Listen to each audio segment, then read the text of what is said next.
Bonjour et merci de nous retrouver pour notre rendez-vous hebdomadaire autour de Paul. Pendant 15 jours, je vous propose de parler des rapports entre la pensée de Paul et la philosophie.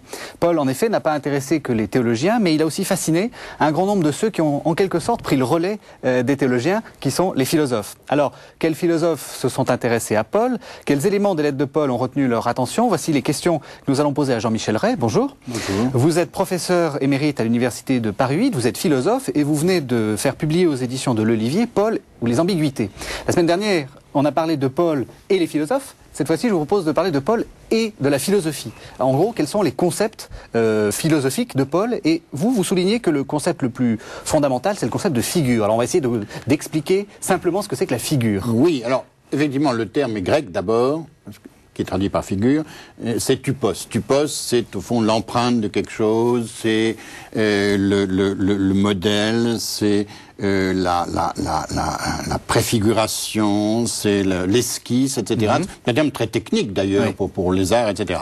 Bon, c'est un terme qui est repris évidemment par Paul pour dire quoi? Pour dire que tel ou tel événement de l'Ancien Testament n'était que, avec cette sorte de disqualification, n'était que l'annonce ou la préfigure de ce que lui est en train de présenter comme constituant le christianisme. Donc, pour aller vite, par exemple, Adam, voilà, figure de l'Ancien Testament, Nouvel Adam, le Christ. Voilà, exactement. Enfin, mais aussi, ça porte sur des éléments plus matériels, etc. Bien.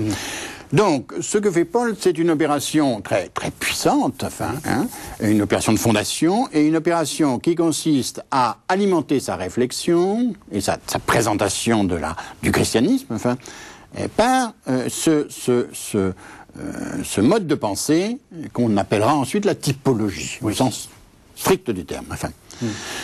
Et par conséquent, ça implique plusieurs choses. Ça implique, au fond, d'abord un modèle d'histoire. Oui.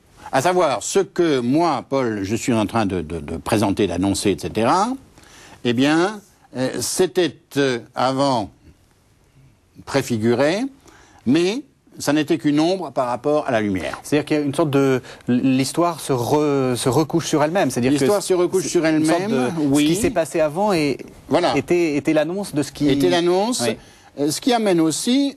fréquemment, alors chez Paul et chez d'autres, il ne faut pas évidemment tout mettre sur le dos de Paul en quelque sorte, chez Paul et chez d'autres, ce qui amène aussi à disqualifier, une partie des écritures juives, tout simplement. Enfin.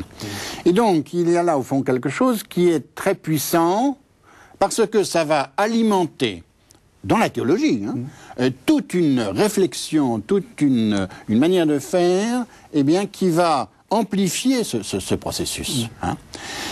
Avec des effets qui sont souvent très difficiles à entendre, à savoir que ce sont c'est l'Ancien Testament qui est totalement disqualifié, qui est rabaissé, qui au fond n'a qu'un statut tout à fait précaire. Et donc, ça implique, je crois, un formidable modèle d'histoire. Ça, il faut évidemment le reconnaître. C'est une manière radicale, on pourrait dire. Il y a chez Paul une violence manifeste, enfin, tout le monde l'a dit. C'est une manière radicale, au fond, de poser la question de la fondation. Toute la question que j'essaye de poser, d'un point de vue comme ça réflexif, philosophique, toute la question que j'essaye de poser, c'est, au fond, d'abord, la violence du geste, évidemment, et le prix du geste. Et encore une fois, non pas tellement chez Paul, encore que c'est lui qui insiste le plus là-dessus, mais je dirais dans toute la suite de Paul.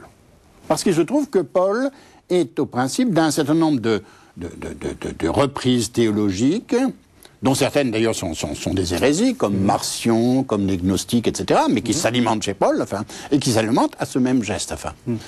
À cette même conception de l'histoire. À cette même conception de l'histoire. Et donc la question que j'essaye d'introduire, c'est au fond... Pour quelle raison la suite, dans la théologie d'abord, mais plus amplement ensuite, la suite a pu trouver chez Paul les ferments, les constituants de cette conception de l'histoire qui, en quelque sorte, sépare l'histoire en deux. Merci beaucoup, Jean-Michel Ray.